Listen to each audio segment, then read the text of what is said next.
Typically, the way they start going is they'll give you the red cog of death. What is that? The red cog of death. If I were to pick up one of these E46s, can I strap a blower to it?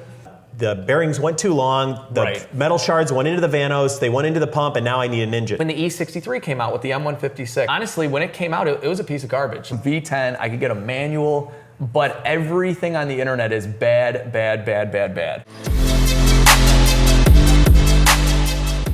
Well, what's up, everybody? Welcome back to another episode of Legit Street Cars. My name is Alex, and today we have a very special guest, OJ from Fluid MotorUnion here in Naperville, Illinois. OJ runs and owns one of the coolest shops in the entire state, and I'll link everything down below for you guys to check out. But I wanted to have this video because OJ worked for BMW as a master tech for 10 years. Well, roughly. If you consider like the terminology, but you got to be at the dealer in order to be a master tech. Right. Well, you started off as an apprentice. Apprentice, yeah, and then I worked up to my master tech status within like 2 years. Okay. I had an apprentice, which really pissed a lot of people off.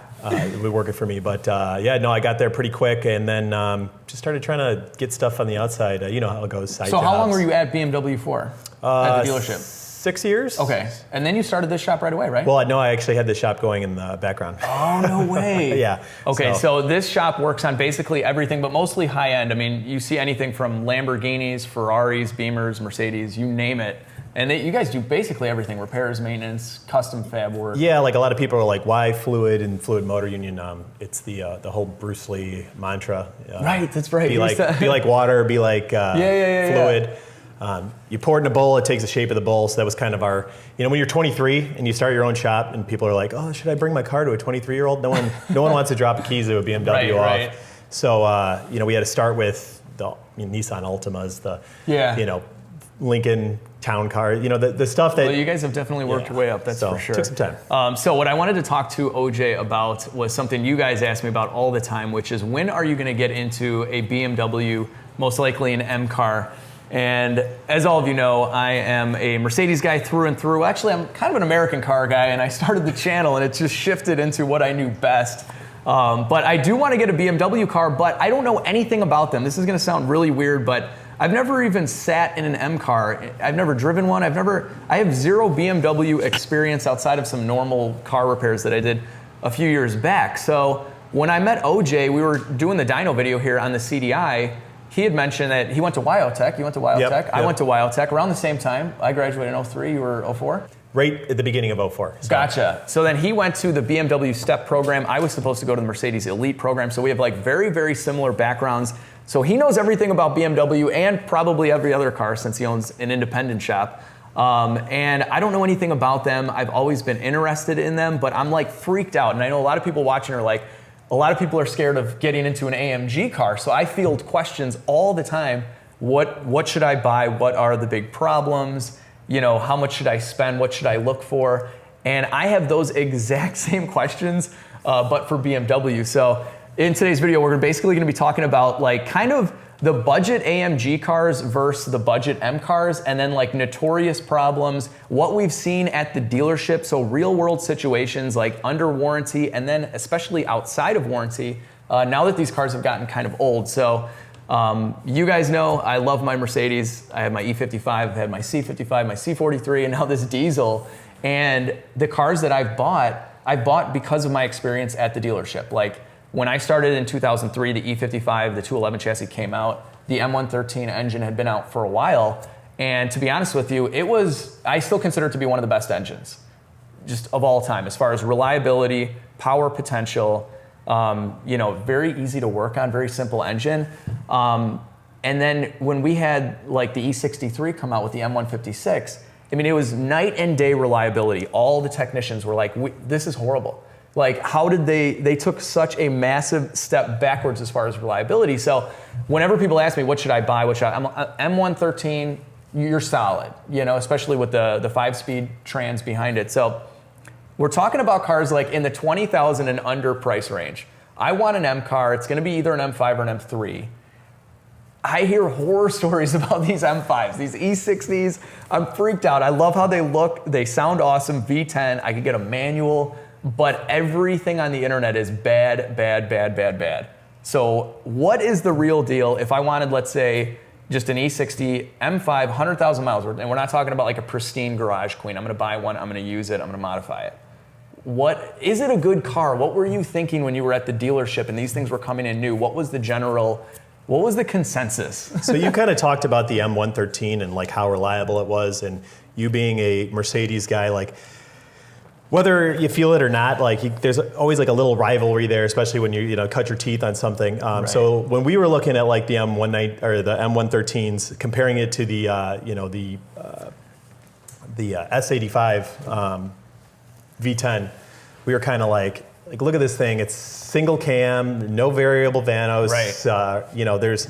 It's basically a hammer. I called it the Chevy small block of Mercedes engines. Yeah, it's just so simple. But years later, we understand it works. Like we still have a proven track record, reliability. Being that I work on everything, I see them come in. And I do a lot of E60 M5s, and it is not even close as far as reliability goes. As you could probably tell, like the depreciation market, like as far as these cars have gone, it's been pretty brutal on the E60. Right. And honestly, with good reason. They're expensive. Yeah. They're expensive to fix. A big problem is people see that price tag, right? You're shopping around, you see, just like what you're talking about, $10,000. I've seen them on Craigslist, and I'm like, how can I not get into that? $12,000, 500 horsepower, Yes. 8,300 RPM. How, like, everything makes you want that thing. Mm-hmm. But the problem is they see that 10,000, they think, oh, maybe I got to put 2 or 3 into it. This was like $100,000 car, close to it. When it was new. You could load them up, and I remember seeing the sticker prices for the E60s come through when we were doing the off the truck, getting them ready. They're a $100,000 car. Like, it has a lot of technology into it. It was cutting edge at the time, and even still nowadays, you compare it to some of the stuff there. And they were pushing, the whole ionic knock detection, using the spark plug to figure out where the knock's at. I didn't even know that. Sounds awesome. It's cool technology until it starts failing. Yeah. Big problem, and the main issue that people aren't budgeting for is the engine issues. So when we were at the dealer, towards the tail end of 50,000 miles, we started seeing a lot of Vanos issues. Okay.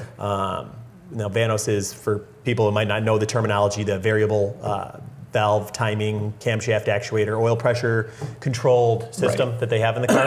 And I don't know much about it either. Like, that's like, I would just Google the definition. This is how little I know about these cars, but you Google the word Vanos and it's all bad. Yeah. No, it's typically like, there's many nothing good about people saying good stuff about it. Right. But it's probably, as far as, camshaft timing, the second most recognized camshaft, with the first one being VTEC. Right. And then the second one, Vanos. Those are the two that people, go to when it comes to that. But that, a little bit of a difference in reputation. Yeah, reputation and like kind of their function. But that being said, like, we started seeing Vanos issues, which we attributed to the Vanos, right? You think this is what's going on. It's just, maybe the seals are leaking, maybe the solenoids are getting old.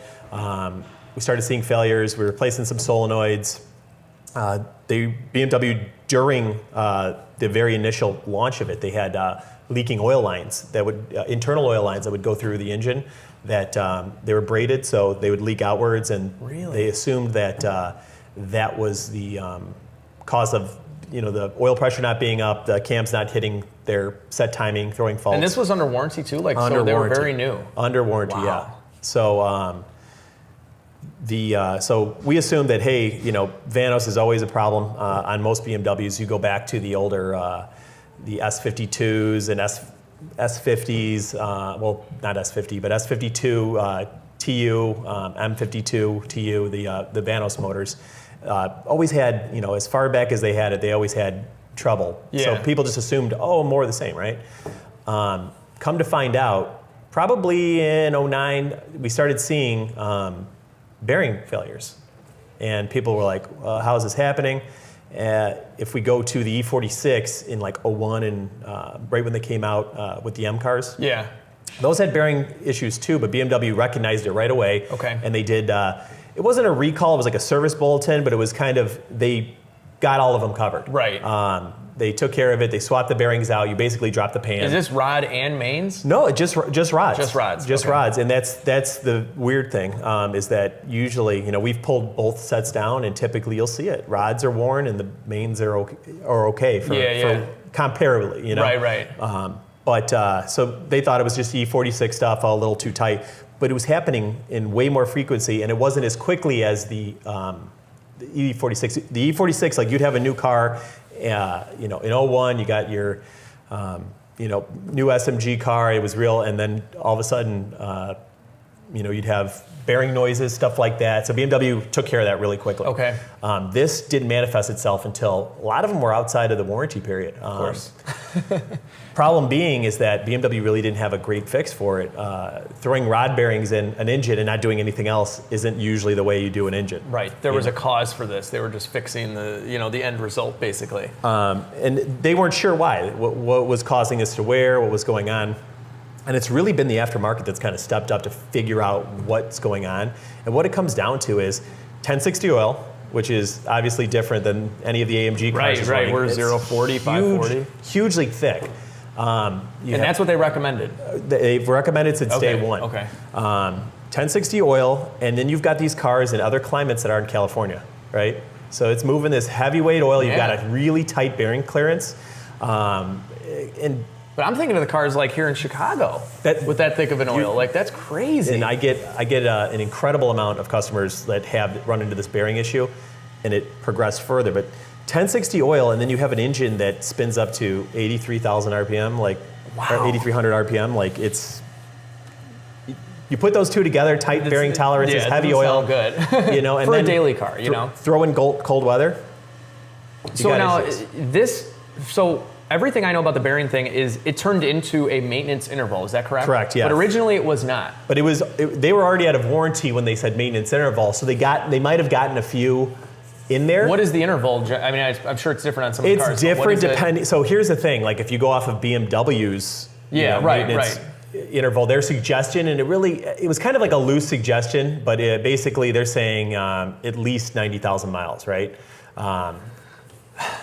It's an expensive job. Yeah, and so at the dealership we're talking $2,000-3,000 for something like this easily, and that's if they're being fair. Not fair, but see, that was one thing right off. Like, so on the channel, I love cool cars, right? But I need these cars to make sense as far as I like to recommend cars that are just the best of everything. I think there's so many cars to choose from that you don't have to limit yourself. So with the E55, and I know some of you guys out there think I'm crazy, but the E55 is an awesome car. Of course it's gonna have its issues, but if you look at the major components of this car, especially from the era that it was from compared to the Beamers and the Audis and whatnot, it has a bulletproof engine and a bulletproof transmission. And it's you can't, you're not doing timing chains that are up against a firewall and dropping an entire engine on an Audi. You're not changing bearings out. You're not changing Vanos pumps. It's just none of that exists. It could last. I have a car that kind of started my channel. It was an 03 E55 with 400,000 original miles. He never did bearings. He never did anything. So, I want a BMW car, but at the same time, I want it to be a smart car. I want it to be a car that I actually want because I respect it. And I know I probably don't have too many Beamer guys out there watching, but at the end of the day, when I hear of an M5 like this that isn't really any faster than the E55, at the end of the day, the performance results, it probably handles way better, I'll give it that. But as far as the dead-on performance results, you're not blowing away an E55 with an M5. I think they were just about equal, as far as quarter mile and 0 to 60 and all that.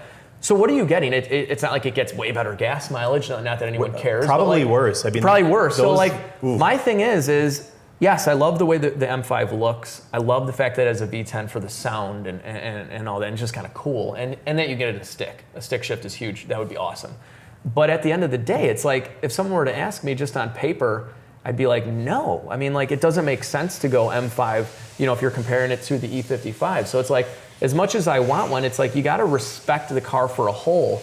And when you hear about having to do rod bearings as a maintenance item, and then these leaking lines, I'm assuming you got to disassemble a bunch of the engine. Oh yeah. Oh yeah. So it's how is that? I just don't see that as being that fun. And then, you people ask me this all the time. And that's kind of why I'm covering it. But people, why don't you get an M5? And it's Well, I have a factory supercharger on my E55. So it's like I can go out and buy a $300 pulley and a tune and gain like 75 wheel horsepower. What are you doing with the M5? That's affordable. I remember a friend of mine had one that worked at the dealership, and he spent $2,500 on a catback exhaust.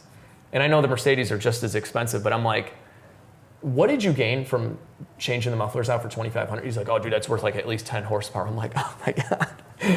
Like, what is the point of this? So I don't know, guys. Truthfully, out there, comment down below, especially if you're a BMW M guy. Realistically speaking, try to like separate yourself from being in that BMW culture. And again, we're just talking about, you know, this era, $20,000 cars right now. So we can only talk about like, you know, these mid 2000s, late 2000s, whatever, you know, M3 and M5 and E55 and E63 and stuff, which we'll cover here in a minute, because that turned into a very horrible, you know, it was like an M5. Once they got into variable valve timing and all this crazy dual overhead cam stuff, the engine kind of took a crap as far as reliability. But what do you guys think as a BMW M guy?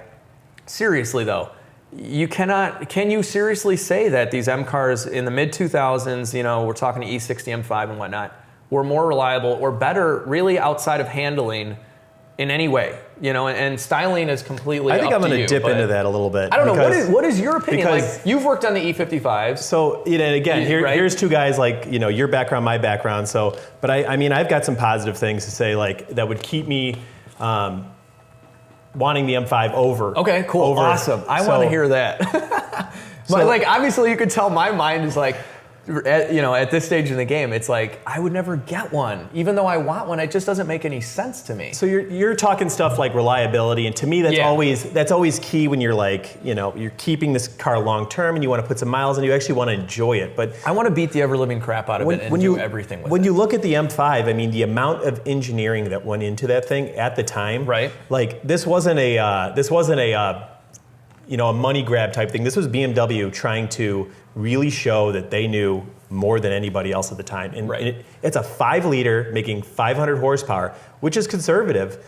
If you look at how easily it is to get more naturally aspirated horsepower out of that thing, we can get another 100 horsepower from a tune, headers, and a cam. Really? Another 100 horsepower. Like, see, I didn't know that. And it's incredible. Like you rev that thing up, we can increase the rev limit to 8,700.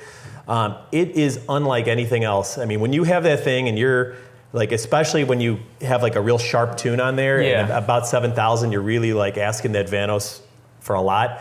I mean, the peak, the top end of that thing is like unlike any of the punch. The Mercedes is fun, don't get me wrong. It's all low end. They're completely opposite. And you always feel like you got like that hammer underneath you and you hit it and it just grunts and goes. But the BMW is like, it's like more like an art. Like you hit it and you're waiting and all of a sudden like you get this tunnel vision in that last 2,000 RPM. That's just like, what the hell is going on? Like that intake noise, like it is like, it's hard for me I have to go drive one. I mean, no, like I said, it's apples and oranges, right? Right. You know, like you might like this one, you might like that one, but and me, like I'm at the point where I actually want more reliable cars, but I'm just giving. I don't want to say I'm playing devil's advocate because I still like it, but the thing is they're way more expensive if you're comparing though.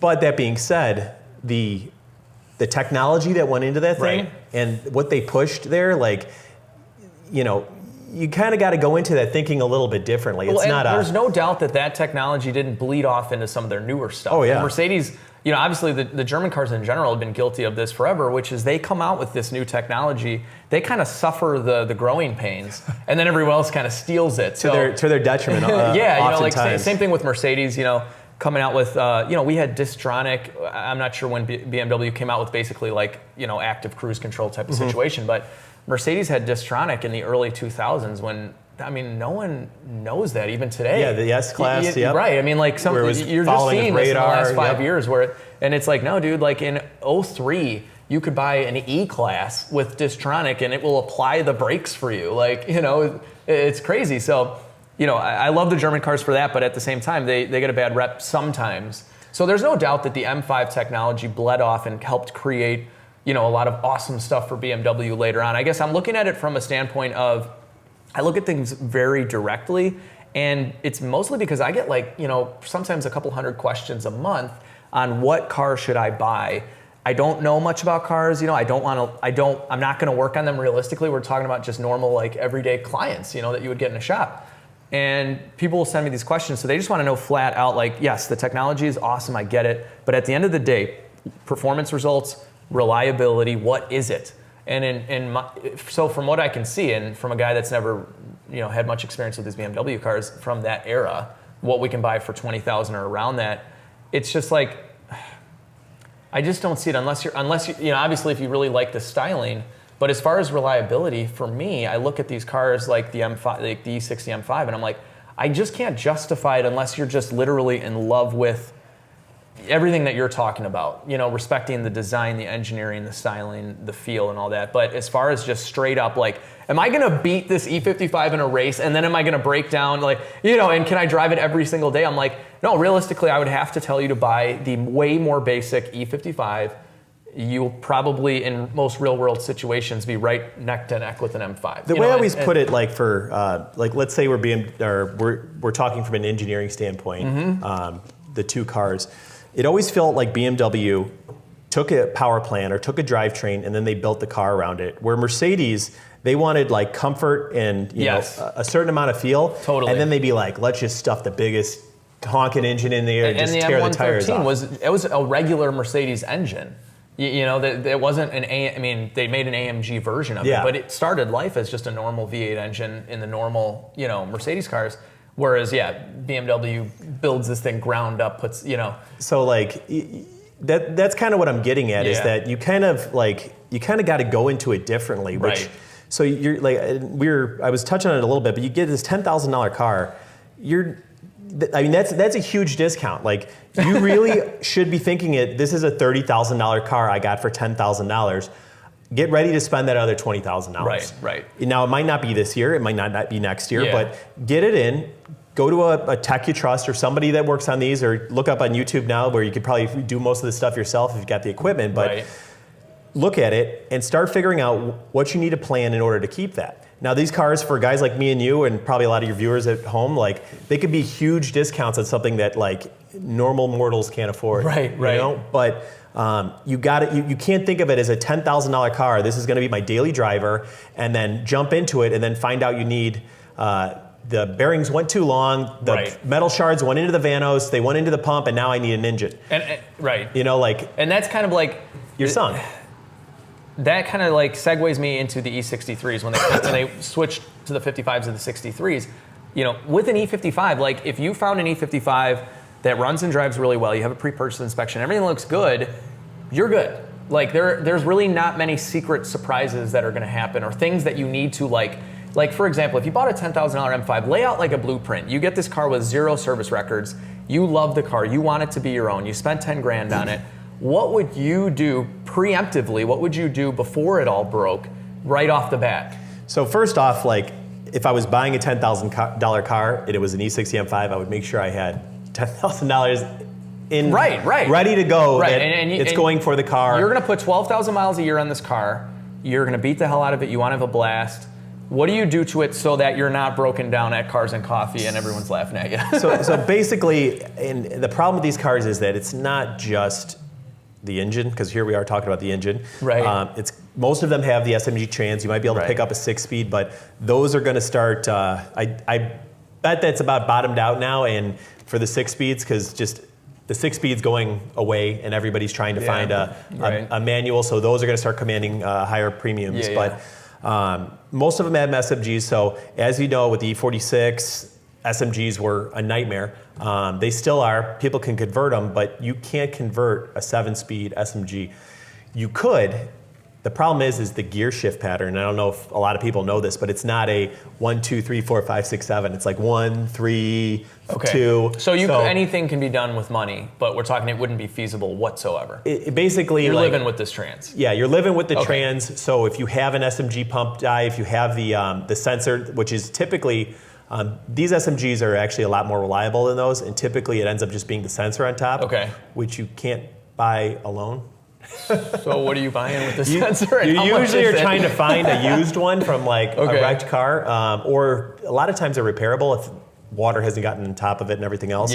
But it usually ends up being the sensor on top, but the pumps do go out. But there are companies out there, and I don't know off the top of my head, but we've sent them to them before, that are doing rebuilds and with certain issues. So if this was your car, what would you buy? Would you get the rebuilt one or find a used one? Like typically I'd pull it down and see what I'm dealing with first. Right. And now if the other problem with this is not DIY friendly, but this transmission's massive. I mean, this isn't something that's going to be easy to pull off on your chest, under the car on blocks, you know what I mean? Like, it's a big trans. I mean, it's got the SMG accumulator on there, the valve body, or it's got all this extra stuff on there, and it's a 7-speed. Before Porsche came out with their 7-speed, and Chevy came out with their 7-speed, where they're trying to shrink them back down. Right. They were just like, oh, who cares? Make it as big as possible. So it's this massive thing, and it's a hard job to get it out of there. So if you bought this car, let's just say you buy this $10,000 one, miracle, it works fine the day you buy it. Is this something that you're a preventative repair? Are you going to... No, typically the way they start going is they'll give you the red cog of death. What is that? The red cog of death. That's the anything with death in it is bad. It's the terminology that BMW enthusiasts have come up with for getting the gear shift or the gear. It's a little red gear that comes in your dash that says something isn't communicating. So, but typically you'll get it out to get somewhere else. Yeah. Preventative, I probably wouldn't worry about the. Worry about that. So you're basically SMG. Waiting for this light to come on if it's shifting. You're waiting. You're waiting. Like just for an example, like with the 722.6 5-speed, which had it didn't have any reliability problems. It shifts slower than crap, as you guys have seen in my videos. But there was like a $10 electrical sleeve that would leak, and if you let it leak for a long time, it would the fluid would travel through the electrical wires and back up into the transmission control module. So this is something you could spend 5 minutes on when you're looking at a car during a pre-purchase inspection, and look at that and make sure that you're good to go. Yes or no, good to go. It's got no fluid in it, you're fine. So you're saying with this problem, there's no easy inspection. there's no easy inspection to know like if that's coming up, which gets into that $10,000 I said to set aside. As far as the transmission, if it's working well, there's really not much you can do. But as far as the engine goes, you buy one with I'm just going to say 100,000 miles, because those are the ones with no service records. Those are the ones I'm seeing for 10 grand, 12 grand, right? No service records. So it's working fine. Are you replacing the Vanos pump? If you have no idea if it's original, so are you doing the bearings? If you're in the car and you don't have a service history, and you've got some oil that's still in there that you haven't just flushed it. Now, first things first, hopefully the oil wasn't just changed when you got it. Some people know, let's say some more knowledgeable BMW enthusiast car flippers know about this issue. So a good way to know what the content is Blackstone. I was going to say Blackstone So you can send a sample out and know how much bearing material's in there and kind of know about your time. You should plan on doing that if you're in this situation. It's 10,000 miles and you know it wasn't done. Just plan on doing the bearings. Like, build that into the price immediately, because the longer that goes, the more stuff it takes out until... And when we've had customers just completely ignore it, where it gets into the Vanos oil pumps and then that gets into the, just catastrophic everywhere. Right, and you're done. And it's basically, the nice thing though is, and this is a testament to like how far the aftermarket's come. There's someone out there, basically a few companies, but they're doing engines for around $10,000, which I think new that engine's like 30,000. This is like a stock spec rebuild. Yeah, I mean they've kind of gotten, and that's kind of, so I mean you're going from 30 new to a rebuild on a motor that what's a junkyard, like a good junkyard engine? Probably still $10,000. Wow. Yeah. It's another thing. You could pick up any, again, and guys, I'm not like trying to bash it sounds like I'm bashing I am kind of bashing the M5, okay? Because they're a direct competitor with the E55, which is a car I know so well, and it's like, whatever, you guys have heard me. This is just like... But here, just to prove to you guys that I am not, like, I'm not just like a Mercedes fanboy through and through and that's it. Like, I will judge Mercedes on every little issue as well, just like any other car. When the E63 came out with the M156, they got rid of the supercharger. This is the first engine that AMG built and designed. So similar kind of to what we're talking about with BMW. This isn't an off-the-shelf Mercedes engine that they strapped a blower onto, right? This is one AMG built, dual overhead cam, variable valve timing, and honestly, when it came out, it was a piece of garbage. Like as a Mercedes mechanic, and we knew this right away. we never worked on the M113K engines, right? Like we would do leaking valve cover gaskets, and most of them weren't leaking that bad, and we were just trying to bump up our under time. Warranty, They're under warranty, and we're just trying to book some more hours. But these engines had like no problems at all. We had a supercharger noise that people complained about that actually sounded kind of cool. And anyway, when the M156 engine came out, head bolt issues. I don't know how many head bolts you guys have done. I mean, a lot of them have been done already, but not a ton because of that. Yeah, they've been done kind of already. But then we had camshaft adjusters making noise, going bad. We had timing chain issues. We had oil leak issues where you had to split the whole freaking engine. It was like just horrible. Everything was bad about it, and then it had way less torque, so when you drove one, you're like, this is slower than the E55. So it's like, yeah, they updated, they did the facelift, they got the faster 7-speed trans. I always joke with people that I get a lot of questions, probably like in my top 5 questions is, should I get an E63 or an E55?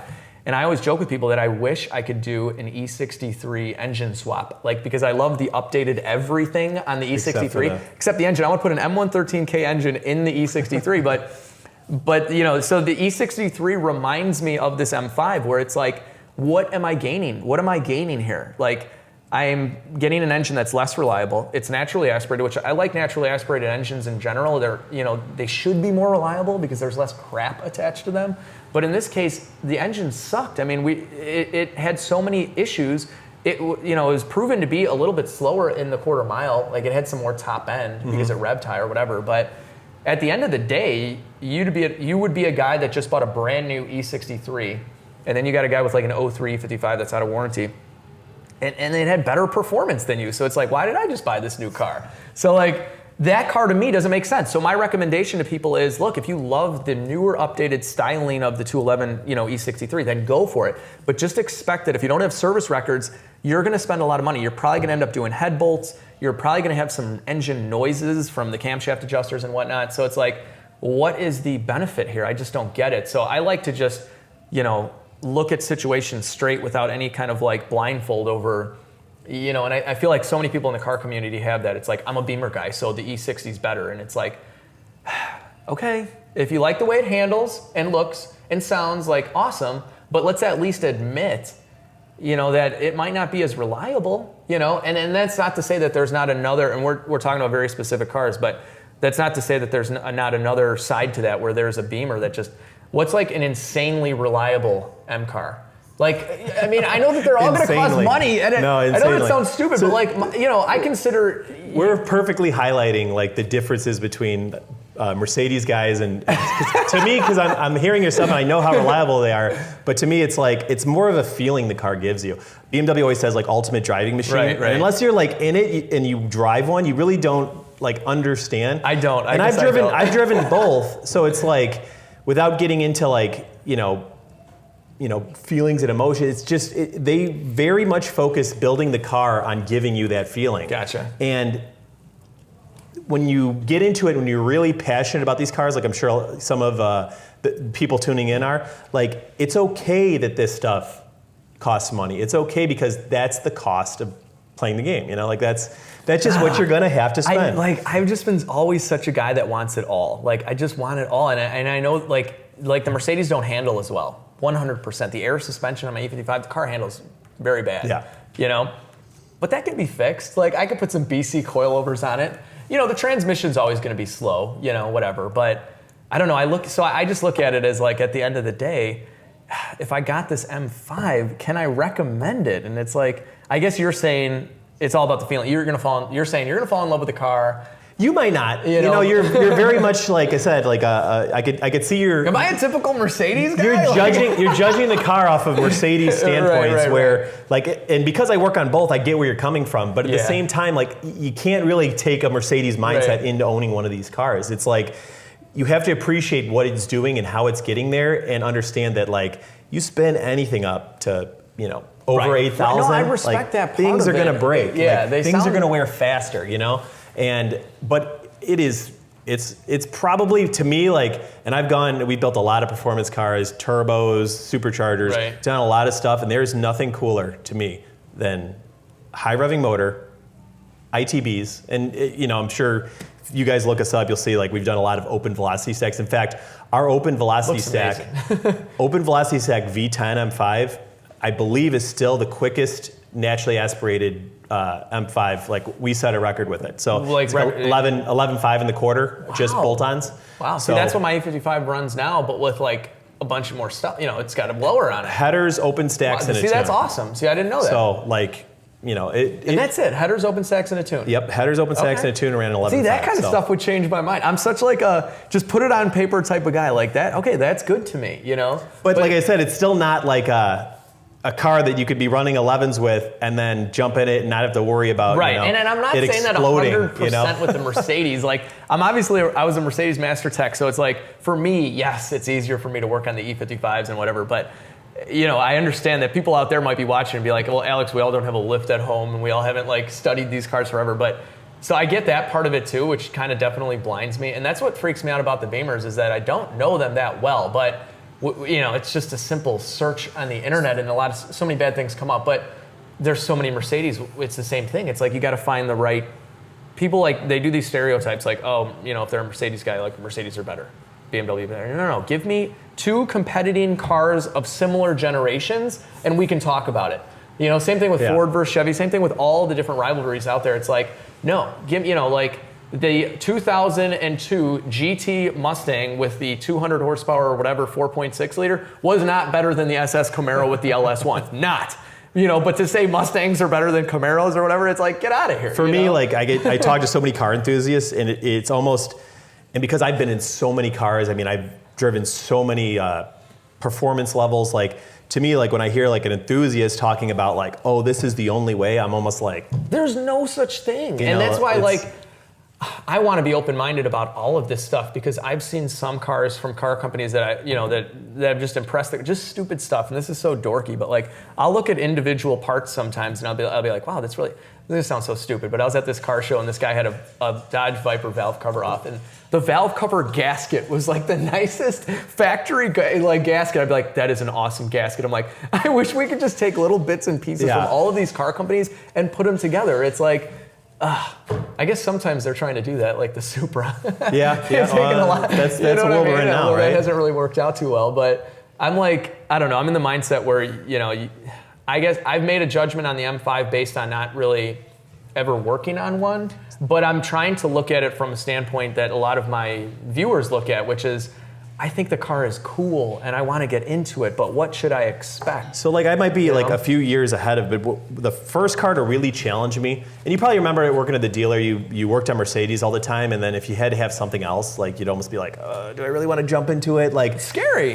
Not just so much as scary, just like you get comfortable working on the same stuff all the time. And to go outside, you kind of either have to challenge yourself, but for me, it was Mercedes was the first one that like I really started branching over into and started going after and realizing, oh, like so knowing kind of like, you know, talking here, I kind of feel that we're kind of on similar levels. And for you, I think doing a BMW just would kind of bring you down that road where you can kind of see, hey, wait a minute, these are two different cars. It's extremely different, but it's got its own thing. So you might end up liking it, but not for the reasons you like your Mercedes. Right, and again, like the only thing I can speak of right now, obviously, is just like on paper, cut and dry stuff. You know what I mean? So like, you know, reliability is my main thing. I mean, that's a lot of what my channel is breaking down the cost, showing repairs. You know what I mean? So like, I'm just so cut and dry with this stuff. So, you know, I obviously have a connection with Mercedes, but and this is why, like, I was so excited when I met OJ when we dynoed the diesel car because I didn't know he was a BMW tech. I just knew he owned this awesome shop that works on everything. So I was like, wow, this is going to be like the holy grail of information for me on how to step into this and not completely get burned because, like, what would be, all right, I want to get into an M car, my first one. Clearly, I guess I'm a Mercedes guy from this conversation.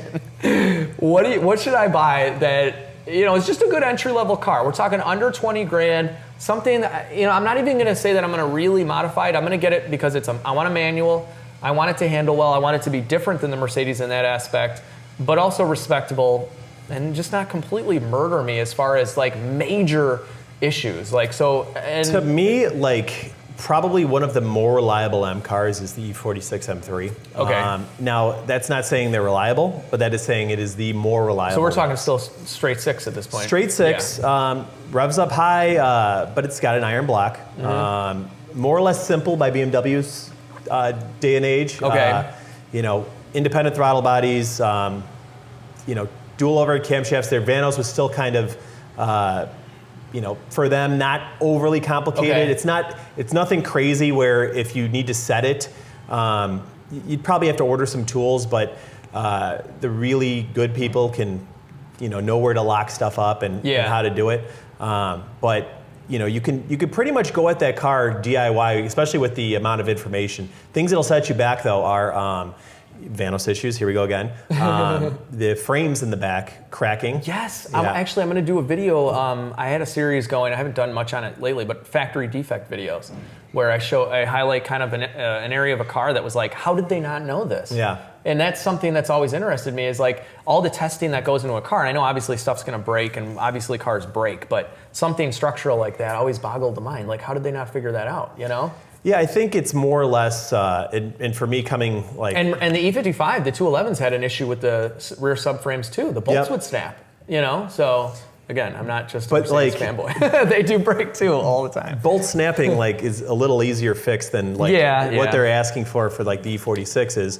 I'm sure again there's lots of DIY videos, but it's still a pretty involved process. I mean, you got to take it out. Something you can look out for though in the pre-purchase, and then just you got to know the level at which it's at, because there's two levels of the repair. There's a repair where you're just welding in the plates, cleaning everything up, and then there's the repair where the whole floor has been compromised, and you got to unspot weld that thing, pull it out, and put it in. And the problem is that if you're not trained at the difference between the two, you'll go into thinking it's at one, and then find out you just bought a $12,000 M3, and now you need at least $6,000 in bodywork. And I preach pre-purchase inspections like in so many of my videos, and this is why, guys. Like I knew that issue with the M3, but like a year ago I didn't. I could have bought one of these cars, and being a professional technician, I wouldn't have thought to look for that. I mean, obviously do Google searches and whatnot, but like there's just so many reasons. And then people always send me links. Should I buy this car? And I'm like, dude, I don't know. Like, it's an E63. Like, did it have the camshafts replaced? Did it have adjusters? Did it have a timing chain? No. Then you're in M5 territory where it's like, yeah, buy the $10,000 car, have 10 grand waiting on hand, So this stuff can be scary no matter what kind of car you're buying. But back to the M3, if I were to pick up one of these E46s, can I strap a blower to it? Can I make it fast? You can, but it's like, that has got to be the worst mod that everybody does. Really? I hate it. Oh, man. Why? So here's why. It's an 8,000 RPM motor above, right? And they put these blowers on there, centrifugal. What is a blower? They can't keep up. It's not so much they can't keep up. Mercedes does it right because it's got a clutch on it, right? Yeah, right. So it comes up and then clutches where it needs to, on, off. You can have a variable blower. I think they're just curve. On though, like for Once it comes on, they're not revving that high. But the problem with this is that in order to make power on these cars, peak RPM is peak blower efficiency. Right. So sure, they're making 6 psi. They're making 6 psi at 8,000 RPM. So you're taking a very linear car. You're getting rid of a lot of that low end that it already sucked at, because it's got this blower to push past at, and then you're like bringing it up all the way. Would a turbo then just be better? Turbos are better, but like then you get into like there isn't a whole lot of kits anymore. The Horsepower Freaks, they had their whole issue, but they used to have the cars that everyone made the videos on. Okay. But again, they never were really like fast in the quarter mile cars. If you look at those cars, they'd put down 700, 800, 900. I'm clearly like a drag racing guy. Which Mercedes are the king of. Mercedes are the king of. I started off with American cars. Like I've been into the LS. I've tuned my own. I have a 1,000 horsepower turbo Trans Am. Like you guys probably don't see a lot of it on the channel because I already built the car before I kind of started doing the channel. But I saw. I mean, I guess that boils down to the difference between a BMW guy and a Mercedes guy. Maybe take the BMW. Except for the newer stuff. The newer stuff is all kind of getting equalized. Everything's the same now, but we'll get into that in a second. Like you take a 700 horsepower BMW and a 700 horsepower Mercedes. Like the Mercedes will beat it in the quarter every time. It's just they are not, and excluding the new stuff. Yeah. But those peaky high revving engines, they just do not. Now you take it around a track. That's when you see, staying in gear and seeing the RPM range. But getting back into the blowers, you take these motors and you make them even more peaky, like it is not fun. Like you're sitting there making less power until you get above maybe, you know, $5,000. Yeah. And then all of a sudden and it's not all of a sudden, it just kind of linear feels like that. And then, you know, you have all that, you know, right. Typically you'll see some of the better kits, they'll put down on our dyno, and it, as you know, it reads lower, but on our dyno, over 400 rear wheel horsepower. But you see all that in the last like 2,000 RPM. How usable is that on the street? How much fun is that? That's what I mean. Like, you know what I mean? Like people think it's fun, and they're like, "Oh man, it's making so much more power. Listen to it." But then you put these cars like.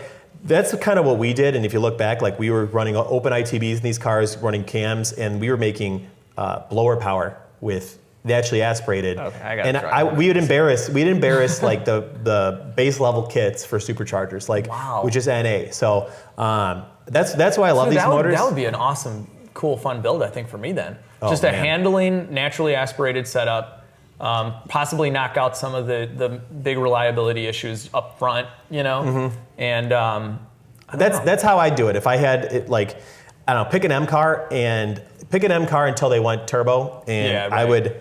You know, this is me. I could fix my own stuff. Like, I don't recommend open ITBs for anyone else. But if you hear those M cars, open ITBs, now we're talking about just like, you know, modifying. But if you hear those open, I guarantee you'll get. I guarantee you'll get why BMW. I think my first step should be to come by the shop when it gets nice out. We're in still a little bit of a polar vortex out there.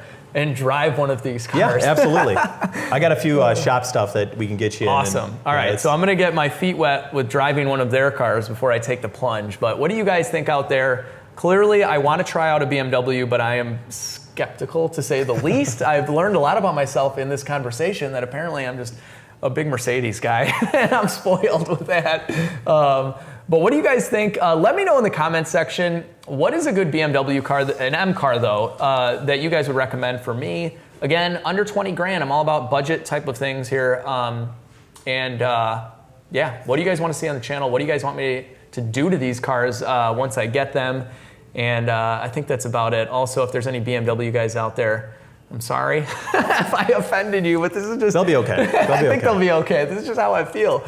So that'll do it for today's video. I hope you guys enjoyed this kind of new style podcasty type of thing. I plan on doing a little bit more with OJ as far as these conversations. This guy knows a ton about all sorts of different cars. So whereas I'm kind of stuck in my world of Mercedes and LS, I love the LS engine in my Trans Am and a bunch of other cars. This guy's worked on it all, like Lambos, Audis, Beamers. So he's got a very unique perspective on reliability, modifications, and all sorts of stuff. So definitely check out all of their links down below. The shop is absolutely amazing. And we are going to be making some other videos here as well with some of my Mercedes cars. So with that being said, big thank you to OJ.